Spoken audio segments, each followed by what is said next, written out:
Power BI 101 Webisode 2. What is DAX in Power BI?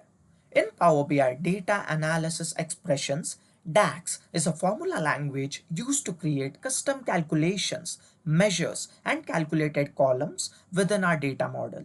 First, let's learn about calculated columns.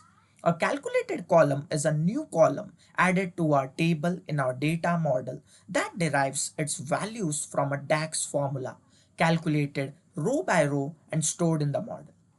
In order to create a calculated column, first we need to select a table in the table view. So we have a toy store dataset where we have quantity and price. We want to find out total sales derived by each employee.